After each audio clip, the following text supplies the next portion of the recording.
जब मैं जो हूँ उत्पत्ति की किताब का मैं अध्ययन कर रहा हूँ, तो उसमें बहुत सारी बातें हैं जो कि बहुत ही अमेजिंग है। और वही चीज़ मैं आज थोड़ा सा उसके ऊपर मैं शेयर करना चाहता हूँ। एंड मैं जो याकूब के जीवन से कुछ बातें शेयर करूंगा। और खास तौर से उत्पत्ति उसका 28वां अध्याय। और वहां पे जो याकूब जो है, जेकब जो है, वो जो स्वप्न देखता है, उसके ऊपर जो है क्या परमेश्वर हमसे बातचीत करना चाहता है। एंड उसमें बताया ये गया है कि कैसे जो है याकूब की जो है एक प्रकार से एक आत्मिक यात्रा शुरू होती है। जैसे आपको मालूम है कि याकूब जो था, उसकी आत्मिक यात्रा जो है तब शुरू होती है जब वो अपने माता पिता को छोड़ के जाता है। और जब वो लबान के घर जाना शुरू करता है, तब परमेश्वर जो है उससे सीधे सीधे बात कर रहा था।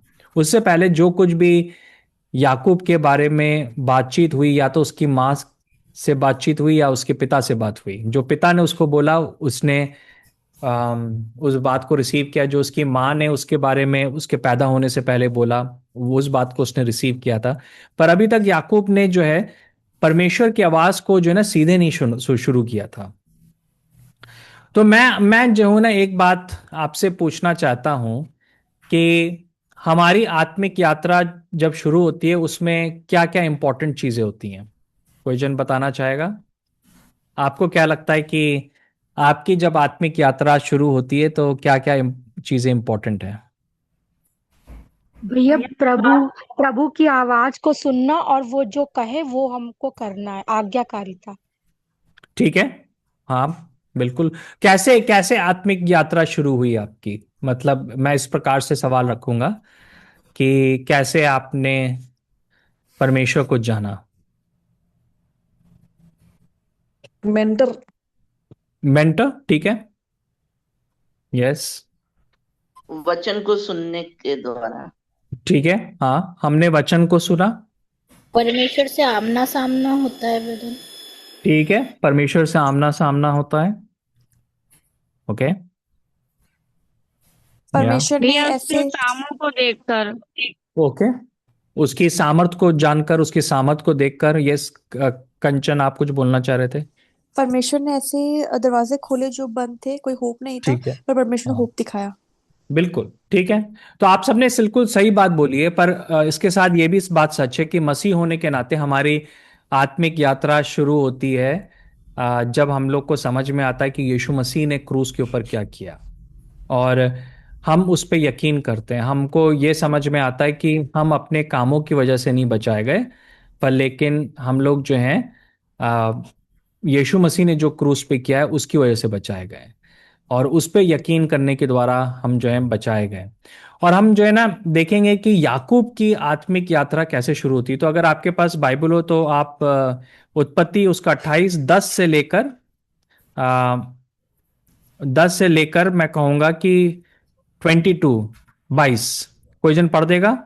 उत्पत्ति 28, 10 से लेकर 22, 22।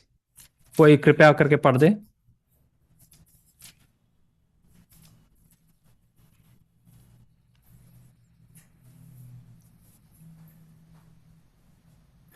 याकूब बेशेरबा से निकलकर हारान की ओर चला और उसने किसी स्थान में पहुंचकर रात वहीं बिताने का विचार किया। क्योंकि समुद्र सूर्य अस्त हो गया था, इसलिए उसने उस स्थान के पत्थरों में से एक पत्थर ले अपना तकिया बनाकर रखा और उसी स्थान में सो गया। तब उसने स्वप्न में क्या देखा कि एक सीढ़ी पृथ्वी पर खड़ी है और उसका सिरा स्वर्ग तक पहुंचा है और परमेश्वर के दूत उस पर से चढ़ते उतरते हैं। और यहोवा उसके ऊपर खड़ा होकर कहता है, मैं यहोवा तेरे दादा अब्राहम का परमेश्वर और इसहाक का भी परमेश्वर हूँ।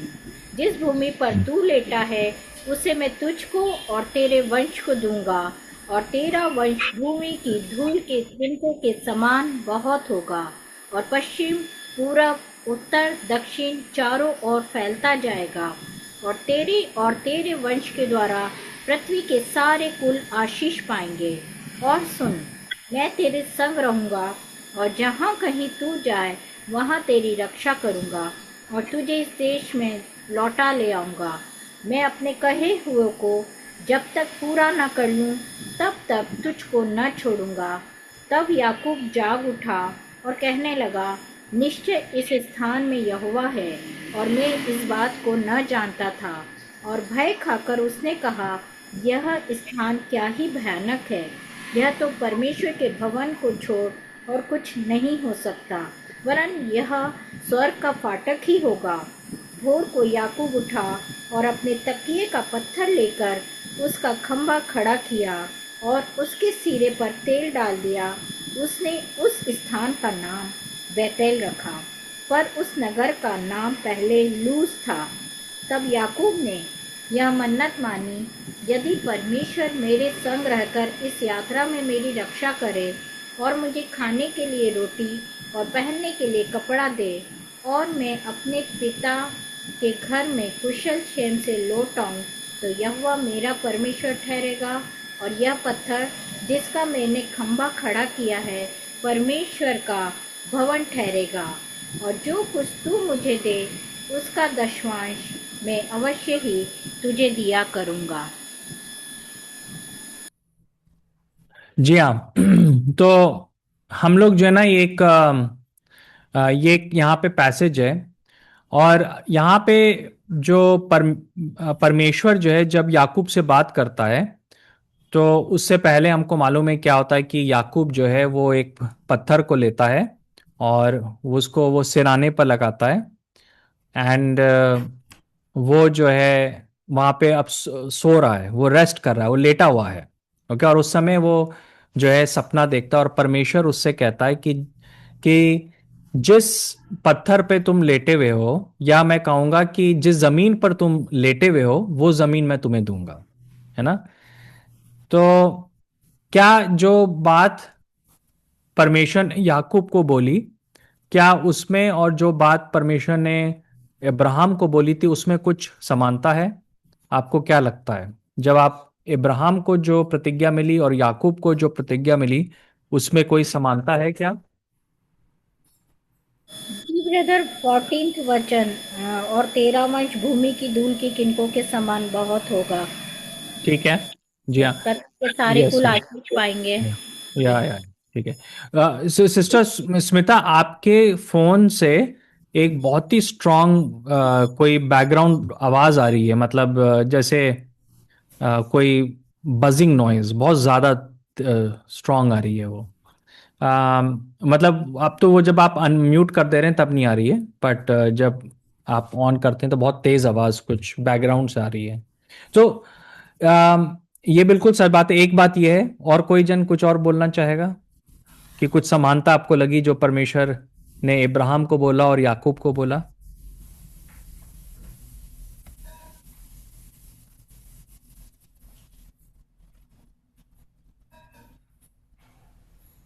ओके। सो हम देखते हैं कि बेसिकली जो प्रॉमिस परमेश्वर ने इब्राहिम को कही वही प्रॉमिस जो है परमेश्वर याकूब को बोल रहा है ना, कि मैं तुम्हारे वंश को बढ़ाऊंगा और ये स्थान जो है मैं तुम्हें दे दूंगा। पर लेकिन अंतर कुछ दिखा? जो परमेश्वर ने इब्राहिम को बोला और याकूब को बोला, उसमें कोई अंतर लगा आपको? कोई डिफरेंस लगा आपको?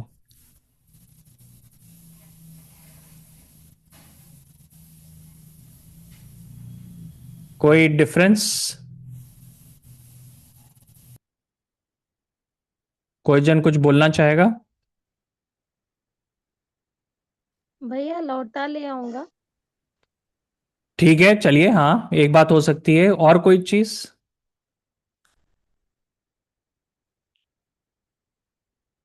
एक जो अंतर है, और जब हम बाइबल को पढ़ते हैं तो अक्सर जो प्रकाशन होता है वो उस अंतर में होता है, छोटी छोटी बातों में। परमेश्वर ने इब्राहिम को कहा कि जिस स्थान पर तुम चल रहे हो वो स्थान मैं तुम्हें दूंगा। पर लेकिन परमेश्वर ने याकूब को क्या कहा? जहाँ कहीं तू जाए मैं तेरे संग। नहीं, ये नहीं कहा उसने। उसने कहा उसने उसको, कहा, हाँ, निश्चय इस स्थान में यहोवा हाँ, 13 में लिखा हुआ है। हाँ, जी जी जी। और यहोवा उसके ऊपर खड़ा होकर कहता है, मैं यहोवा तेरे दादा का, इब्राहिम का यहोवा, और आगे। यहोवा परमेश्वर इसहाक का भी परमेश्वर हूँ। जिस भूमि पर तू लेटा है उसे मैं तुझको और तेरे वंश को दूंगा। जी हाँ, तो क्या फर्क था इब्राहिम और इशाक को जो वचन मिला? उसमें एक छोटा सा एक शब्द का अंतर है। कौन सा शब्द डिफरेंस है? वो लेटा हुआ है और वो चलने हाँ, की बात। Exactly exactly. परमेश्वर ने इब्राहिम को कहा कि जिस भूमि में तुम चल रहे हो वो मैं तुम्हें दूंगा और तुम्हारे वंश को दूंगा, पर परमेश्वर ने याकूब को कहा जिस भूमि पे तुम लेटे हुए हो वो मैं हाँ तुम्हें दूंगा। ओके। अब ये अंतर क्यों है? ये अंतर इसलिए है क्योंकि जब याकूब अपनी आत्मिक जर्नी को शुरू कर रहा था तो परमेश्वर जो है याकूब को ये बताना चाह रहा है कि जो डिफिकल्ट काम था वो तुम्हारे दादा ने पूरा कर दिया। जो डिफिकल्ट काम था वो चलना, और क्योंकि तुम्हारा दादा चला, अब तुमको चलने की जरूरत नहीं है इस जगह को प्राप्त करने के लिए। तुम सिर्फ इसमें लेटे हो वही काफी है ना। और लेटना जो है वो विश्राम को दिखाता है। ओके। बाइबल की हर एक जो प्रकाशन है वो हमें यीशु मसीह की तरफ लीड करता है। यीशु मसीह ने जो है ना इब्राहिम के समान हमारे लिए मुश्किल को काम को किया क्रूस के ऊपर। उसने जो है मुश्किल काम को किया। वो क्रूस पे हमारे लिए मर गया, वो तीसरे दिन मुर्दों में से जीवित उठा। उसने जो है हमारी पापों को, हमारी सफरिंग को उसने अपने ऊपर ले लिया, और उसने इसलिए किया ताकि हम जो है विश्राम के द्वारा हम उसको प्राप्त कर सकें। तो परमेश्वर याकूब को यह बताना चाह रहा है कि तुमको चिंता करने की जरूरत नहीं है। आपको मालूम होगा कि याकूब जो था डर के भाग रहा था ईसाऊ से, और आम, वो डरा हुआ था, और उसको लग रहा था कि पता नहीं वो वापस आएगा कि नहीं आएगा इस जमीन पर यहां पे परमेश्वर सपने के द्वारा उसको ये बोल रहा है कि जिस जगह पे तुम लेटे हुए हो वो स्थान मैं तुम्हें दूंगा और मैं तुम्हें वापस लेकर आऊंगा, है ना। और यही चीज आज हमें भी अपने जीवन में समझने की जरूरत है कि हमको, हम सिर्फ विश्वास के द्वारा हम प्राप्त कर सकते हैं, चाहे हमने उस चीज के लिए कोई मेहनत ना करी हो। इब्राहिम ने मेहनत करी पर याकूब ने उसमें विश्राम किया और उसने उस चीज को प्राप्त किया। वैसे ही यीशु मसीह ने क्रूस के ऊपर आपके लिए और मेरे लिए मेहनत करी, और हमारे लिए उसने आसान कर दिया कि हम उसको प्राप्त कर सकें। हमारी चंगाई के लिए हमें क्रूस पे चढ़ना चाहिए था, पर हमारी जगह पे यीशु मसीह क्रूस पे चढ़े। हमारे उद्धार के लिए यीशु मसीह क्रूस पे चढ़े, हमको चढ़ना चाहिए था। और जैसे याकूब को परमेश्वर ने कहा कि जिस स्थान पे तुम विश्राम कर रहे हो वो स्थान मैं तुम्हें दूंगा, वैसे ही परमेश्वर हमें भी कह रहा है कि हम जब विश्राम कर रहे हैं, क्योंकि हम यकीन कर रहे हैं कि जो पूरा काम था वो यीशु मसीह ने पूरा कर दिया, तो वो चीज को हम हासिल कर सकते हैं। राइट।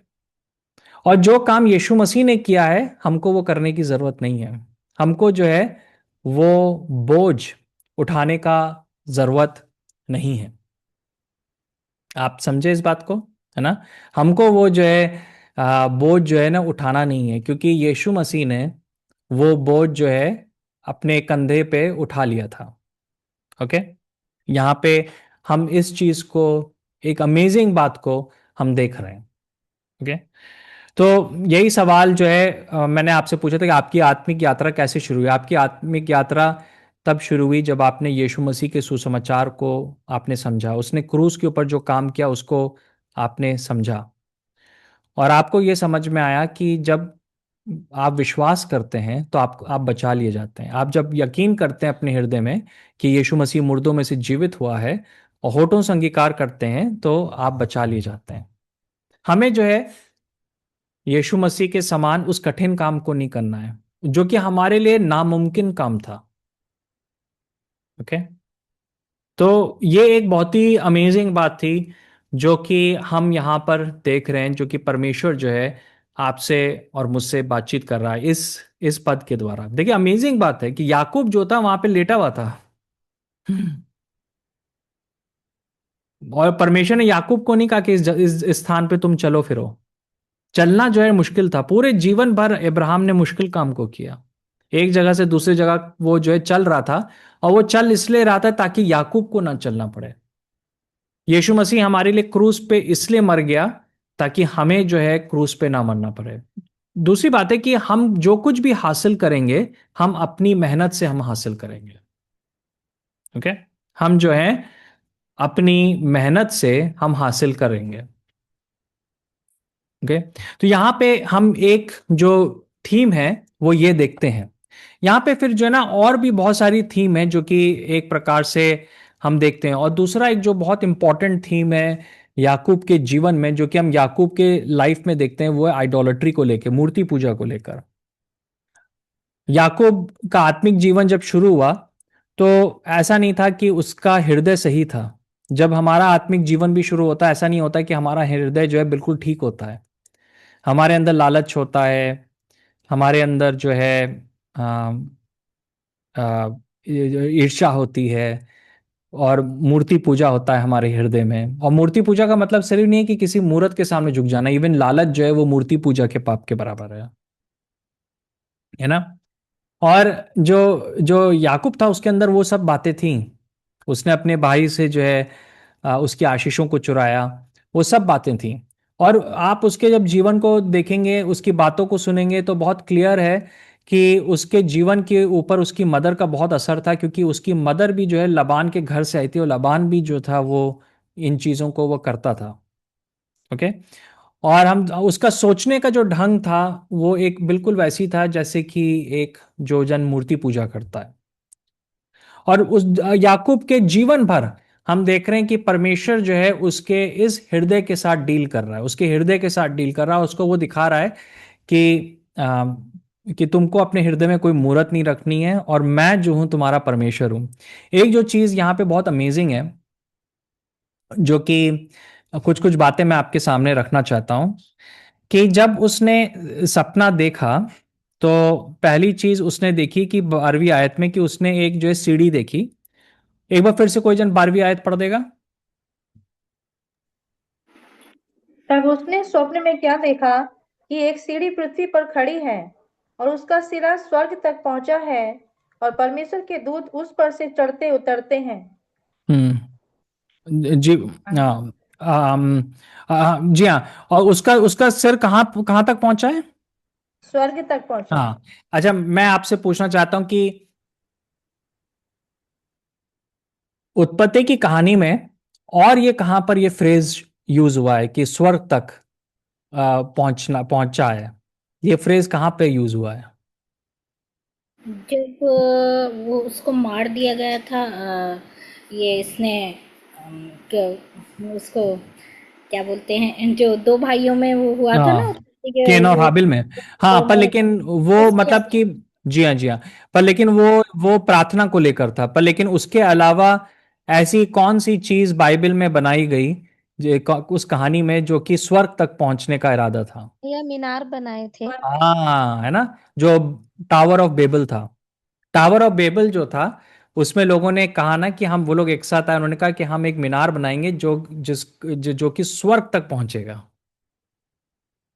ओके, तो वो क्या था कि जो टावर ऑफ बेबल था, जो मीनार था, वो दिखा रहा था मनुष्य का की मनुष्य की कल्पना, कि मनुष्य जो है वो अपनी कल्पना से, अपनी ताकत से स्वर्ग पहुंचना चाह रहा है। वो मीनार बनाने के लिए बहुत मुश्किल हुई होगी। वो पत्थरों की जरूरत पड़ी होगी, बहुत ताकत लगाई होगी, हाथियों का इस्तेमाल किया गया होगा, और वो चीज कोशिश करी थी, और आखिरी में वो विफल हो गया, है ना। हजारों लोग उसमें लगे होंगे, और आखिरी में वो विफल हो गया। ओके, अब जो है याकूब को ये कहानी मालूम होगी, और परमेश्वर जो है उसको दिखाना चाहता है कि उसको, उसके हृदय में कोई भी प्रकार का मूर्ति पूजा नहीं होना चाहिए। तो परमेश्वर जो है उसको नींद में दिखा रहा है कि वो जो सीढ़ी है वो स्वर्ग तक है। सेम सेम भाषा यूज हुई है जो कि टावर ऑफ बेबल के लिए इस्तेमाल की गई है।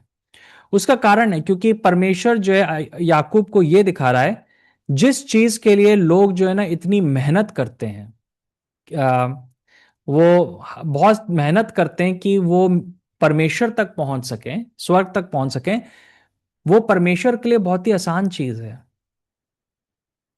और वो देख रहा है सीढ़ी पे, कि वो सीढ़ी को देख रहा है, उसमें देख रहा है कि जो स्वर्गदूत हैं वो ऐसे ऊपर नीचे आ रहे हैं जैसे टहल रहे हैं, है ना, टहल रहे हैं। तो जो मनुष्य जाति थी उसने ये मिस्टेक करी कि परमेश्वर से पूछने की जगह कि परमेश्वर आप हमारे लिए दरवाजे को ओपन करें कि हम जो है स्वर्ग तक पहुंच सके, हमारी प्रार्थनाएं आप तक पहुंच सके, कि हम अनंत जीवन को ग्रहण कर सके। मनुष्य ने कहा कि मैं अपने आप से, अपनी ताकत से मैं इन चीजों को हासिल करूंगा। ये मूर्ति पूजा है ना। और जो याकूब है, जब वो ये बात को सुन रहा है तो वो एग्जैक्टली वही चीज को सोच रहा है, क्योंकि वो एक ऐसे कल्चर से आ रहा है जहां पे ये चीजें जो थी बहुत जिसमें बहुत भाव था कि कोई स्थान है जहां पे इस प्रकार से होगा। पर परमेश्वर उसको बोल रहा है कि मेरे लिए तो बहुत आसान है ना, मैं दरवाजा ओपन करता हूं स्वर्ग के लिए। और यही चीज यीशु मसीह ने कहा कि मैं जो हूं मार्ग हूं, मैं सत्य हूं और मैं जीवन हूं। यीशु मसीह वो सीढ़ी है। मनुष्य ने बहुत कुछ कोशिश किया कि वो ये करे वो करे, हम ये करते हैं, अपनी ताकत लगा के चीजें करते हैं, और वो मूर्ति पूजा है। पर यहाँ पे हम देख रहे हैं कि वो जो चीज जिसको टावर ऑफ बेबल जो था, जिसको इतनी कठिनाई के साथ बनाने की लोग कोशिश कर रहे थे, वो विफल हो गया। परमेश्वर ने 1 सेकंड में उस सीढ़ी को बना दिया। ओके, 1 सेकंड में उसने वो सीढ़ी को बना दिया, और वो 1 सेकंड में वो स्वर्ग तक पहुंच गई सीढ़ी, है ना। और यही चीज है। अब फिर से मैं कहूंगा कि मूर्ति पूजा का मतलब सिर्फ ये नहीं कि हम किसी मूर्त के सामने झुक जाएं। उसका मतलब ये भी है कि हम लोग जो हैं अपनी ताकत से परमेश्वर के पास पहुंचने की कोशिश करें। पर हम अपनी ताकत से नहीं पहुंच सकते, हमको वो सीढ़ी की जरूरत है, और वो सीढ़ी जो है सिर्फ परमेश्वर दे सकता है ना, वो परमेश्वर क्रिएट कर सकता है। तो हमको जो है वो बाबिल का मीनार बनाना नहीं है, हमको बस सीढ़ी पे विश्वास करना है।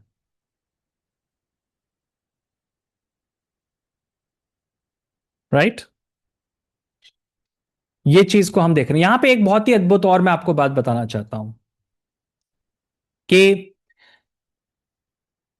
जब बाइबल में ना कोई चीज का रेपिटेशन होता है, कोई आइडिया का रेपिटेशन होता है, उसमें एक अलग बात होती है। जैसे कि यहाँ पे एक बहुत वैसी बात लिखी है कि जो याकूब था, वो जो था उसने जो है ना पत्थर को उठाकर अपना तकिया बनाया। अब जो इसको अगर हम मूल इब्रानी भाषा में देखें, और जो मैं ट्रांसलेशन का को रीड कर रहा हूं, उन्होंने फुटनोट्स में लिखा है कि असल में जो पत्थर है वो बहुत ही भारी पत्थर था। वो बहुत ही भारी पत्थर था, और वो किसी भी तरीके से ये संभव नहीं था कि एक मनुष्य उसको उठा सके। याकूब ने 2 बार अपने जीवन में पत्थर को उठाया। एक बार उसने यहां पर पत्थर को उठाया, दूसरी बार जो है उसने तब पत्थर को उठाया जब वो राहेल जो है अपनी भेड़ों को पानी पिलाने के लिए आई थी कुएं पे। तो उसने उसके ऊपर से पत्थर को हटाया, और उसने अकेले हटाया। और वो भी पत्थर जो है बहुत भारी होता है, वो इम्पॉसिबल था कि कोई मनुष्य अकेले उसको उठा सके। ओके। और याकूब के लिए लिखा है कि उसने ऐसे उठाया जैसे कि वो खिलौना होगा, मतलब लिटरली ऐसे लिखा है, कहीं पे नहीं लिखा है कि याकूब को बड़ी वो हुआ। और उसने उठाया ही नहीं, उसने जो है उसको अपना तकिया बनाया। कभी आपको क्या लगता है कि ये अजीब सी बात नहीं है? कोई तकिया बनाता है पत्थर का। तो जो वो ट्रांसलेटर हैं उन्होंने इसको, इस बात को, कोई भी रेपिटेशन हो रहा है तो उसमें परमेश्वर कुछ बताना चाहता है। तो उन्होंने बताया कि इस प्रकार की भाषा जो है सिर्फ जो उस समय दूसरे जो यूनान में जो माइथोलॉजीज थी वहां पे यूज होता था उन ईश्वरों के लिए जो कि बड़े ही बातें कर लेते थे, जैसे कि पहाड़ को उठा लिया और वो कर दिया। तो यहाँ पे जो है लिटरली उसने एक भारी पत्थर को अकेले उठाकर उसने जो अपना तकिया बना लिया। उसने राहेल के जब यहाँ पहुंचा तो उसने वो पत्थर को अकेले उठा के उसने अलग कर दिया। तो इससे हम याकूब के बारे में क्या समझते हैं? क्या बताता है याकूब के बारे में? कोई जन बताएगा कुछ?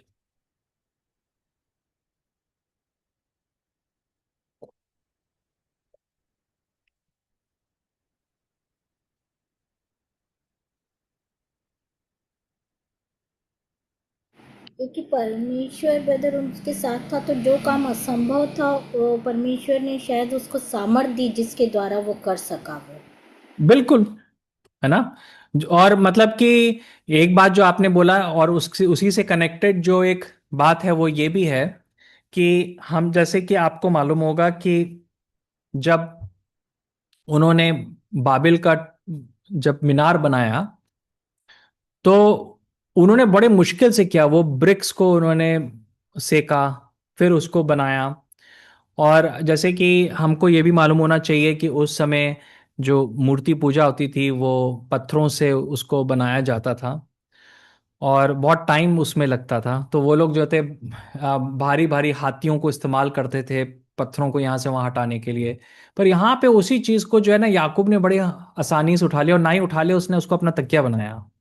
और वो लिटरली परमेश्वर उसको ये बताना चाह रहा था कि जिस चीज के लिए लोग जो है ना बहुत मेहनत करते हैं, वो चीज तुम बहुत आसानी से कर सकते हो अगर तुम मेरे साथ चलो, जैसे आपने ये बात को बोला, है ना। तो उसी इसने आसानी से जो था वो कुएं के ऊपर से पत्थर हटा दिया। वो बहुत भारी पत्थर था, उसने बहुत आसानी से वो चीज को उसने कर लिया, राइट। और इसीलिए परमेश्वर उसको ये बताना चाह रहा था कि तुम कभी भी किसी चीज की आराधना ना करना जो कि पत्थर से बनाई गई है ना। क्योंकि तुम उसके ऊपर हो, तुम जो हो नेचर के ऊपर हो, तुम नेचुरल वर्ल्ड के ऊपर हो, राइट। ये परमेश्वर जो था उसको बता रहा था। मुझे लगता है कि जब याकूब वो चीजों को कर रहा था तो उसको मालूम भी नहीं था कि उसके अंदर वो ताकत है। उसने बहुत ही इजीली उठा लिया और उसने अपना वो कर दिया, उसको मालूम भी नहीं चला। ओके। सो ये परमेश्वर उसको जो है ना पाठ दे रहा था। तो इसीलिए पर लेकिन जो है ना, जैसे मैंने बताया कि जब हमारी आत्मिक यात्रा शुरू होती है तो ऐसा नहीं होता है कि हम सब कुछ हमारे जीवन में सही हो जाता है। परमेश्वर जो है ना धीमे धीमे चीजों को उजागर करता है। अब आप, जब आपने ये पूरा जो पैसेज पढ़ा है याकूब के बारे में, इसके बारे में आपको कहीं पे लगता है कि इस कहानी के बाद कि अभी भी याकूब के जीवन में वो मूर्ति पूजा की आत्मा थी? वो थी? आपको कहीं पे ऐसा फील होता है उसके व्यवहार से? जब उसने आवाज को सुना, जब वो सुबह उठा, तो उसके व्यवहार से आपको लगता है कि कुछ इस प्रकार की बात थी उसके जीवन में कि अभी भी उसके हृदय में काम होने की जरूरत थी, और जीवन भर उसके बाद परमेश्वर ने उसके जीवन में काम किया? कुछ आपको लगता है उसके लाइफ में था ऐसा? जी ब्रदर, उत्पत्ति 35 में जहाँ पर उसने सबको कानों से वो उतारने को बालियां उतार के उसको। नहीं नहीं, यहाँ पे इस पैसेज में जो अभी हमने पढ़ा 28 में, उत्पत्ति 28 में, कि कुछ बातें आपको लगता है कि दिखा रहा है कि अभी भी उसका सोचने का ढंग नहीं बदला है? भैया लास्ट पद में हम बताइए क्या अ, वहां पे क्या है? मतलब ना ये 20 में लिखा है, तब याकूब ने यह मन्नत मानी, यदि परमेश्वर मेरे संग रहकर इस यात्रा में मेरी रक्षा करे और मुझे खाने के लिए रोटी और पहनने के लिए कपड़ा दे, और हम्म। मैं अपने पिता के घर में कुशल क्षेम से लौट आऊं, तो यह वह मेरा परमेश्वर ठहरेगा। हाँ, और आगे क्या लिखा है, पढ़ते जाइए। और आगे लिखा है, और यह पत्थर जिसका मैंने खंभा खड़ा किया है परमेश्वर का भवन ठहरेगा, और जो कुछ तू मुझे दे उसका दशमांश मैं अवश्य ही तुझे दिया करूंगा। हाँ, तो इसमें आप कहाँ पे आप देख रहे हो कि एक प्रकार से अभी भी वो एक्चुअली उसको मिल गया था, मतलब पहले ही परमेश्वर ने बोल दिया मैं तुझे सब कुछ दूंगा। उसके हम्म। बाद में वो मतलब एक छोटा सा डाउट कि तू कर मेरे लिए पहले फिर मैं दूंगा। ठीक है, एक वो बात थी। बहुत अच्छा पॉइंट यूज किया आपने। और कुछ? वो फिर भी मंदिर बनाने की सोच रहा था। हाँ, वो जो है ना, वहां पे एक एक पॉइंट ये है कि वो जो है वहां पे बोल रहा है कि मैं तुम्हारा भवन बनाऊंगा। तो ये दिखाता है कि वो प्रभावित था अपने चारों तरफ के लोगों से। और क्योंकि वो देख रहा था कि वो लोग ईश्वर को ऐसे आदर देते हैं, तो शायद मुझे भी आदर ऐसे देने की जरूरत है, राइट। तो उसने इसी वजह उसका नाम जो है बेथल रखा। ये बहुत अजीब सी बात होगी कि कई बार चर्चेस का नाम जो है बेथल होता है, पर एक्चुअली में जो बेथल का नाम है वो मूर्ति पूजा से कनेक्टेड है। आपको मालूम है ये बात? क्योंकि बाद में अगर आप जो पहला इतिहास दूसरा इतिहास पढ़ोगे तो उसमें जो है ना, बेथल जो था वो बहुत बड़ा केंद्र था मूर्ति पूजा का। और आखिरी में मैं गलती ना करूं, एक राजा ने आके वहां उसको थोड़ा तहस नहस किया, क्योंकि वो जो था यरूशलेम का ऑल्टरनेटिव बन गया था। और उसका एक रीजन था, क्योंकि लोग ये कह रहे थे कि ये वही जगह है जहां पे याकूब ने इस जगह पे कहा था कि मैं मंदिर बनाऊंगा। ओके। पर परमेश्वर की इच्छा नहीं थी कि वहां पे मंदिर बने। परमेश्वर की इच्छा नहीं थी कि वहां पे उसका भवन बने। ओके।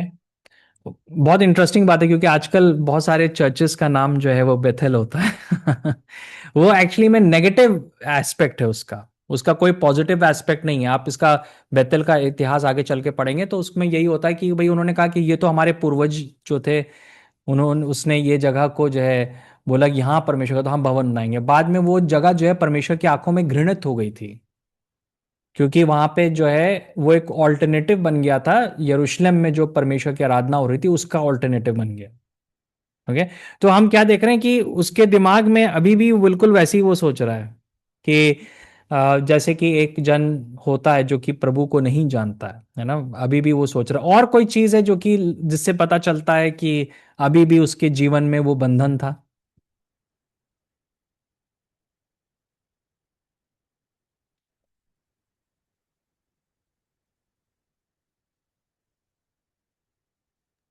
भैया वो बार बार अपनी बुद्धि से काम कर रहा था, हाँ। चतुराई से। यस, उसने परमेश्वर से नहीं पूछा। वो अपना दिमाग लगा रहा है ना हर एक बात में। परमेश्वर ने उसको नहीं बोला। कि उसने क्या करा कि वो जो पत्थर था जिसपे वो लेटा हुआ था उस पे जाके उसने तेल कौन डेला, क्योंकि अभी भी दिमाग में वही चीज है ना। क्योंकि जैसे मैंने बताया कि उसकी मदर जो थी वो उस प्रकार के बैकग्राउंड से आई थी वो, है ना। एंड बाद में हम देखते हैं कि उस इवन याकूब की जो पत्नी थी राहेल थी, उसके अंदर भी ये बात थी, क्योंकि उसने अपने पिता की मूर्तियों को चुरा लिया था। तो क्या देख रहे हैं कि ये एक ऐसा फैमिली था जो कि डील कर रहा था इन बातों के साथ, है ना। वो इन इन चीजों के साथ, इस बंधन के साथ वो डील कर रहा था। परमेश्वर का वचन हमें दिखा रहा है ये चीजें। ओके। सो एक बात ये थी। और कोई जन कुछ ऐड करना चाहेगा?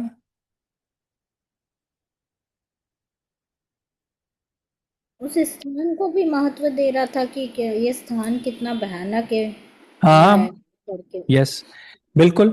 है ना, कि हम एक स्थान को हम बहुत महत्व दें, कि एक बिल्डिंग को हम बहुत महत्व दें। इसके साथ एक और बात है, आप इसमें देखिए कि यहाँ पे वो कह रहा है कि अगर परमेश्वर जो है मेरे साथ रहेगा और मुझे वो वापस लाएगा, मुझे जो है वो खाने खाने के लिए रोटी देगा, कपड़े देगा, और वो मैं मुझे यहाँ पे वापस लाएगा, तब वो मेरा यहोवा परमेश्वर बनेगा। आपको क्या लगा इस स्टेटमेंट के बारे में, क्या गलत है? वो कंप्लीटली बिलीव नहीं कर रहा है कि परमेश्वर प्रोवाइड कर सकता है। वो अभी भी कंफर्म नहीं है। और बिल्कुल सही बात है कंचन। और कोई जन? कह रहा है यदि मतलब परमेश्वर से वो एक तरह से शर्त रख रहा है कि परमेश्वर। हाँ, है ना। वो शर्त रख रहा है। परमेश्वर को प्राथमिकता नहीं दे रहे हैं। परमेश्वर को प्राथमिकता नहीं दे रहा, वो शर्त रख रहा है, अगर तुम मेरे लिए ये चीज करोगे तब मैं तुम्हारे पीछे चलूंगा, है ना। अगर तुम मुझको आशीष दोगे तब मैं तुम्हारे पीछे होऊंगा। ये है मूर्ति पूजा एक्चुअली में। बहुत सारे क्रिश्चियन लोग भी इस प्रकार से का पाप करते हैं। वो शर्त रखते हैं ना कि मैं तब जानूंगा कि तुम परमेश्वर अगर तुम मेरे लिए ये करो। राइट। तो भैया मन्नत उसका है। मांग रहा है। जी।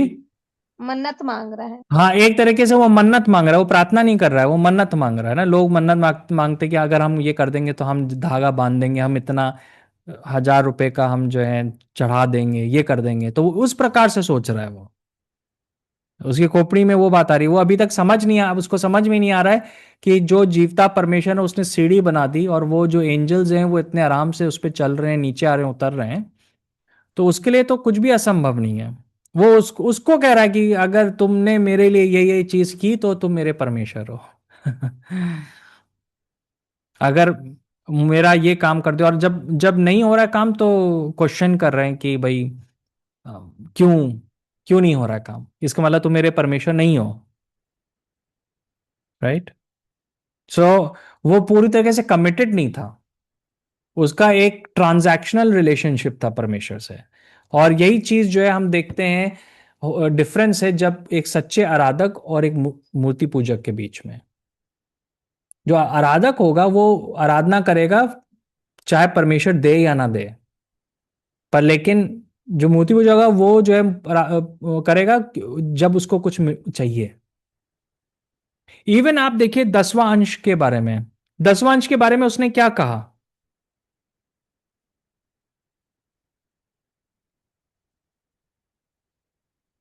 अवश्य ही दूंगा बोल रहा है। नहीं, अवश्य दूंगा नहीं, पूरा उसने कहा जो कि कुछ तो मुझे दे।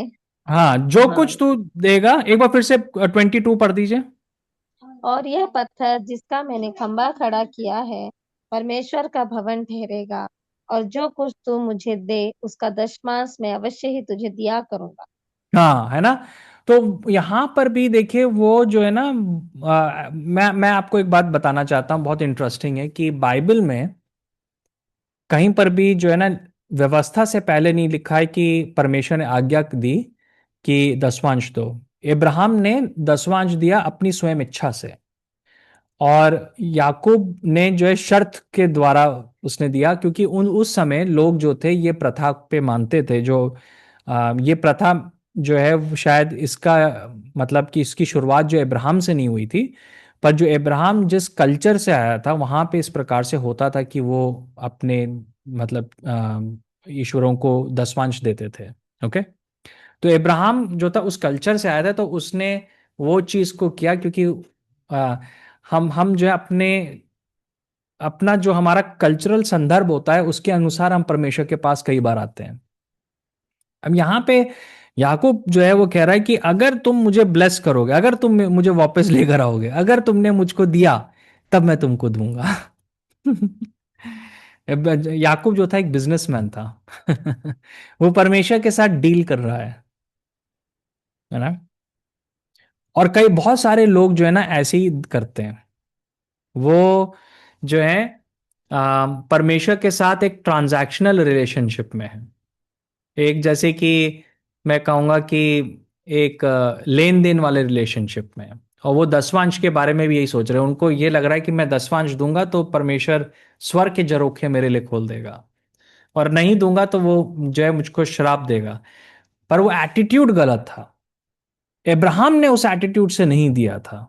इब्राहिम ने एटीट्यूड दिया क्योंकि वो परमेश्वर पे भरोसा करता था और वो परमेश्वर को ऑनर करना चाह रहा था, है ना?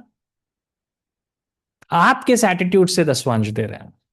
क्या आप इब्राहिम के समान दे रहे हैं, याकूब के समान दे रहे हैं? बहुत सारे जो मसीह लोग हैं वो चर्च में ये सब चीजें करते हैं, पर लेकिन वो एक आइडोलेट्री की भावना से दे रहे हैं।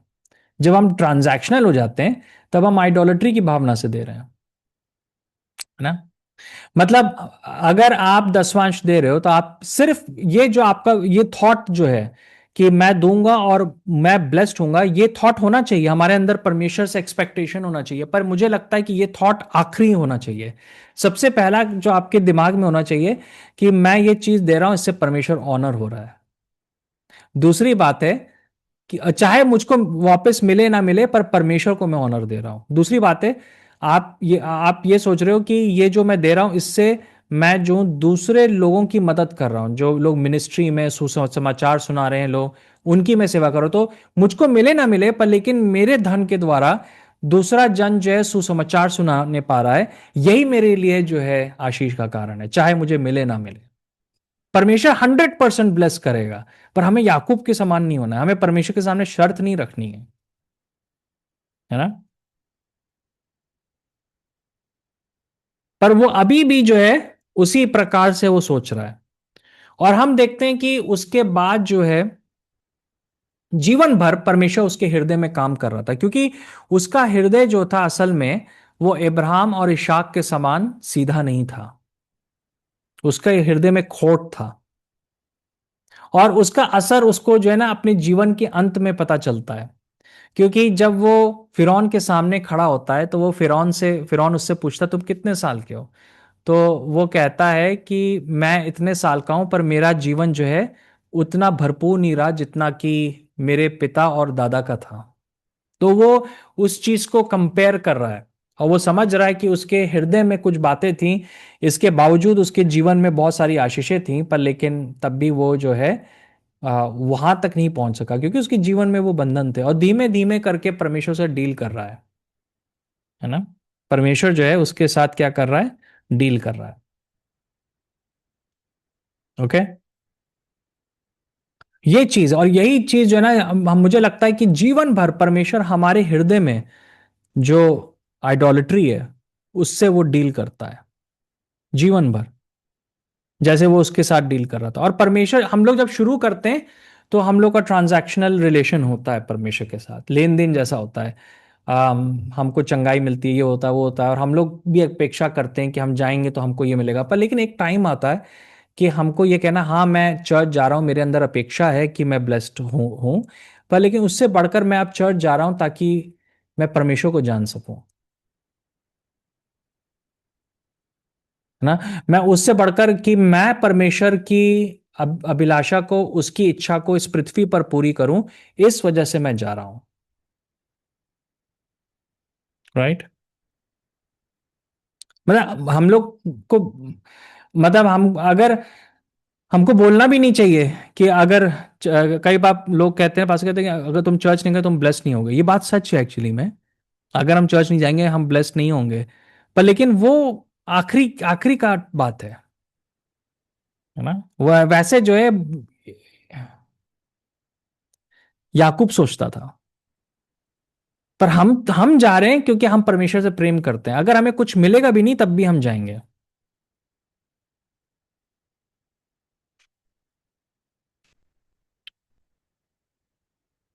इन चीजों को हमें अपने हृदय के अंदर रखने की जरूरत है।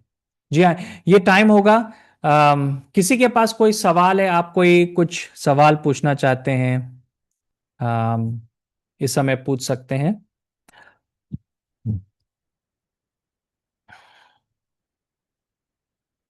जैमसी की भाई जय मसीह। आज की स्टडी से रिलेटेड नहीं है। जैसे कि मैं ये पूछना चाहती हूँ भैया, जैसे कि ज्यादातर लोग ऑनलाइन ज्वाइन होते हैं, चर्च पास में भी होते हैं तो भी लोग नहीं जाते हैं, तो वो कितना सही है?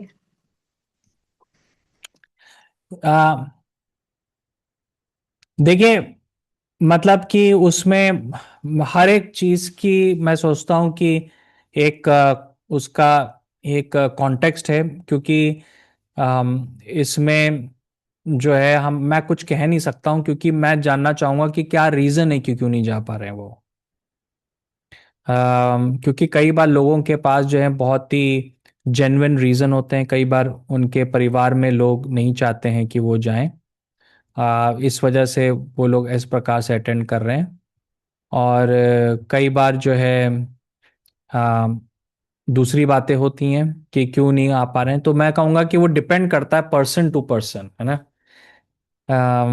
जैसे कि आज भी मैंने यही बात की ना, दसवांश की बात है कि दसवांश जो है देना चाहिए, पर लेकिन हम किस नियत से हम दे रहे हैं। तो अगर कोई जन फिजिकली चर्च नहीं आ रहा है और वो जूम पे ज्वाइन कर रहा है, तो मैं सोचता हूँ कि वो कारण क्या है उसका। मैं सोचता हूँ कि वो चीज़ एक प्रकार से इम्पोर्टेंट है। पर लेकिन कई बार जो हम लोग के यहाँ पे परिस्थिति है उसकी वजह से भी लोग इस प्रकार से कर रहे हैं कि उनको जगह ही नहीं मिल रही है, कई बार ये भी होता है।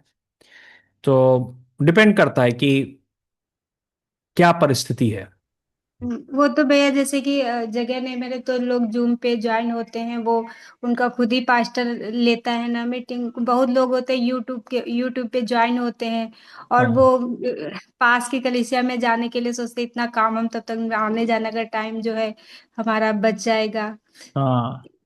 ये देखिए, इसमें जो बुद्धि की बात ये है कि मैं मानता हूं कि हर एक जन को एक लोकल चर्च की ज़रूरत है, एक स्थानीय चर्च की ज़रूरत है। अम, क्योंकि आजकल, क्योंकि यूट्यूब पे बहुत कुछ एक्टिविटी हो रही है, पर लेकिन जो यूट्यूब पे जो पास्टर है वो उसको, वो सबको नहीं जानता। इवन मैं भी यूट्यूब पे हूँ, तो पिछले दिनों में वो बहन थी जो एक कैलकाटा से वो जुड़ी, मैं उनको नहीं जानता था और उनको हमारा प्रीचिंग बहुत अच्छा लग रहा था। ये तो उनके पास कोई वहाँ पे चर्च नहीं था, और वो ज्वाइन कर रही थी बहुत समय से, बाइबल स्टडी सब कुछ। पर आखिरी में मैंने उनको असल में कहा कि देखिए, ठीक है आप हमारे साथ ज्वाइन कर रहे हैं, पर आपको एक लोकल चर्च की ज़रूरत है। तो हम लोगों ने प्रार्थना करी, एंड में उनको एक बहुत अच्छा लोकल चर्च मिला। क्योंकि मैं कैलकाटा में तो जा नहीं सकता हूँ, मैं उनके घर को विजिट नहीं कर सकता, मैं उनकी घर की परिस्थिति को नहीं जानता हूँ। सो वहाँ पे एक लोकल पास्टर की बहुत ज़रूरत है। जो लोकल चर्च है उसकी बहुत अहमियत है। मतलब ये चीज़ को हम समझें, एक फिजिकल ली इन्वॉल्व होना भी बहुत इम्पोर्टेंट है, राइट। फिर बहुत सारी चीज़ें हैं जिसके लिए फिजिकली प्रेजेंट होना इम्पोर्टेंट है। जैसे कि उदाहरण के लिए कोई जन बीमार हो गया, तो कई बार परमेश्वर की इच्छा होगी कि कुछ चर्च के लोग जाएं और वो प्रार्थना करें उनके लिए, पर लेकिन मैं जो हूं, अगर जूम के थ्रू जो हूं, प्रार्थना नहीं, हाथ नहीं रख सकता हूं। पर हो सकता है कि परमेश्वर की इच्छा हो कि कोई जन उनके घर जाए और हाथ रख के प्रार्थना करे। मैं कहता हूं कि दोनों चीज इंपॉर्टेंट है, दोनों चीज का अपना महत्व है, पर लेकिन जो स्थानीय कलीसिया है उसका भी अपना बहुत महत्व है ना। तो अगर कोई जन यूट्यूब पे देख रहा है तो वो समझे, जैसे कि अगर आजकल पंजाब में लाखों लोग जो हैं एक एक जगह पे जा रहे हैं, तो वो सब जानते हैं उनको, है ना। और मैं ये बात कोई नेगेटिव भावना से नहीं बोल रहा हूँ, पर लेकिन फॉर एग्जांपल बहुत सारे लोग अंकुर नरूला को जानते हैं, पर क्या जी भैया। जी। पर क्या अंकुर नरूला उनको जानते हैं? सवाल ये उठता है ना। जी और भैया। इसी वजह से लोकल पास्टर बहुत इंपॉर्टेंट है। तो हम जब कर रहे हैं यूट्यूब पे हजारों लोग सुन रहे होंगे, सुन सुन रहे हैं आजकल, पर लेकिन मैं उनको जानता भी नहीं हूँ। उनके कमेंट्स को मैं देखता हूँ कि कुछ लोग लिखते भी हैं तो थोड़ा बहुत बातचीत होती है, पर मैं उनको नहीं जानता हूँ ना। तो मैं उस जगह को कभी नहीं भर सकता हूँ जो कि उनका लोकल पास्टर भर सकता है। और वो एक बहुत इंपॉर्टेंट बात है। तो दोनों चीज का अपना महत्व है। यस, जी भैया, thank you. Yes, yes, thank you. या कोई और जन कुछ सवाल पूछना चाहता है? भैया, वो जो ट्रांसलेशन आपको मिला है मतलब हिब्रू से, वो इंग्लिश हाँ में ही है और जी हाँ, लैटिन में? वो वो जो है इंग्लिश में है। और वो जो है, मैं बता दूं क्या नाम है उसका। आ, ये उनका नाम है रॉबर्ट ऑल्टर करके। और वो बहुत एक्चुअली में बहुत फेमस, वो मसीह नहीं है वो असल में। वो वो जो है, जो अम, अ, वो मतलब कि जूइश हैं, और वो वर्ल्ड के नंबर वन हिब्रू स्कॉलर हैं। और उनकी जो किताबें वो बहुत फेमस हैं। तो किसी ने मुझे इंट्रोड्यूस किया था, तो मैंने रिसेंटली पढ़ना शुरू किया। और इसीलिए उनका पर्सपेक्टिव कोई बहुत क्रिश्चियन नहीं है, मतलब कहीं पर वो यीशु मसीह के बारे में नहीं बात कर रहे हैं, पर उन्होंने पूरा पुराना नियम को जो है ट्रांसलेट किया। तो अभी मैं जो हूँ वो जेनेसिस का मैंने वो किया है, और उसको मैं स्टडी कर रहा हूँ। और कि किस प्रकार से जो है बाइबल लिखी गई और उसके बीच में क्या क्या भेद हैं, वो चीज़ों को लेकर है। So it's a very very अच्छा मटेरियल है ये। यस। ओके, ये मतलब ये सिर्फ बाइबिल है, उन्होंने कुछ स्टडी बाइबिल जैसा नहीं बनाया? क्योंकि स्टडी बाइबिल होता तो उसमें शायद कुछ प्रकाशन भी होते। नहीं, ये एक प्रकार से स्टडी बाइबल ही है। ओके। हाँ, पर लेकिन उन्होंने वो, जैसे मैंने आपको बताया कि, और मुझे जो लगता है कि शायद वो नास्तिक है, मतलब वो मतलब वो जो है क्या कहते हैं, पर शायद परमेश्वर पे वो बिलीव भी नहीं करते होंगे, क्योंकि वो जो वहाँ पे यूनिवर्सिटी में पढ़ाते हैं वो बहुत ही एथियस्टिक है। तो ये ओके। बहुत उसको हम, क्योंकि उन्होंने उसको जो एक आत्मिक किताब के रूप में नहीं लिया है, उसको एक लिटरेरी वर्क के रूप में लिया है। ओके। जस्ट एक बुक की तरह लिया है। जी हाँ, पर लेकिन वो बाइबल जो है, एक हमें याद समझना है कि वो सिर्फ एक आत्मिक किताब नहीं है, वो एक बहुत इम्पोर्टेंट लिटरेचर का काम है। Yes okay. यस। और वो जो लिटरेचर का काम है वो अमेजिंग है। तो जब कोई जन पढ़ रहा है या कुछ उसको उस प्रकार से स्टडी कर रहा है, तो फिर हम उसको अंडरस्टैंड, जैसे कि उन्होंने इस पैसेज में फुटनोट्स में जो बातें लिखी, तो वो वो उन्होंने अपने एकेडमिक उससे किया, पर लेकिन जब मैं उसको प्रकाशन को मैं समझ सकता हूँ ना, कि जैसे कि बेशक। मैंने जब इसको स्टडी किया तो उन्होंने बताया कि वो जो पत्थर था वो छोटा पत्थर नहीं था, वो बहुत भारी पत्थर था। और उसका मतलब है कि याकूब के अंदर जो है बहुत ज्यादा जो है एक सुपर नेचुरल पावर थी। तो वो चीजें बड़ी इंटरेस्टिंग थी। अब हम उसको कैसे इंटरप्रेट करते हैं, वो एक दूसरी बात है ना। वो हम लोग को करने की जरूरत है। तो ये जो है एक प्रकार से एक लिटरेचर का काम है। यस। ओके। जी हाँ। तो भैया ये बुक हम कहाँ मतलब ऑनलाइन ले सकते हैं? आप अमेजोन पे देख सकते हो, ये जेनेसिस करके किंडल ऐप से पे आप डाउनलोड कर सकते हो उसको। मतलब वो लोग चार्ज करेंगे उसका। Okay okay. देख सकते हैं आप, तो उनकी अलग अलग किताबें हैं। और जी हाँ, ओके कोई थैंक और। यू भैया। जी हाँ, जी हाँ। हम लोग फिर प्रार्थना करते हैं, तो ओवर टू डैडी, प्रार्थना करेंगे आप। आपको अनम्यूट करना होगा। हाँ। Yes papa. थैंक यू आज के बाइबल अध्ययन के लिए। और फिर से हम नेक्स्ट ट्यूसडे को मिलेंगे 6 बजे। आप दूसरों को भी इन्फॉर्म कर सकते हैं इस बारे में। आइए हम प्रार्थना करें। प्रभु हम धन्यवाद देते हैं इस समय के लिए, जो प्रकाशन आपने, जो रेवलेशन आपने हमें दिया परमेश्वर। और हम विश्वास से ये हमारे आत्मिक जीवन के लिए एक लाभदायक बन सकेगा। मैं हर एक जन को जो इस बाइबल अध्ययन में जुड़ा है, प्रभु यीशु मसीह आपके पवित्र सामर्थ्य नाम से आशीषित करता हूँ। और खास करके इन दिनों में प्रभु जी आप हमें प्रोटेक्ट करें, जबकि संसार की या हमारे आसपास की सिचुएशन बहुत ही विचित्र है परमेश्वर। और होने दें कि आपका शांति, आपका आनंद हमारे जीवन में बना रहे। आप हमें ब्लेस करें और हम आप में बने रहें और आप हम में बने रहें। इन बातों को हम अपने उद्धारकर्ता प्रभु यीशु मसीह के नाम से मांगते हैं, आमीन। आमीन आमीन। जी हाँ, थैंक यू वेरी मच। परमेश्वर आप थैंक लोग को यू। आशीष दे। Bye bye. Thank you so much आप सबके जय लिए। मसीह की सबको। जय जय मसीह मसीह की, की जय भैया, जय मसीह मसीह की, की मसीह की भैया। जय मसीह की, जय मसीह भैया, जय मसीह जय की। मसीह की सभी भाई बहनों को। सबको जय जय मसीह मसीह भैया, की। सभी को जय मसीह की।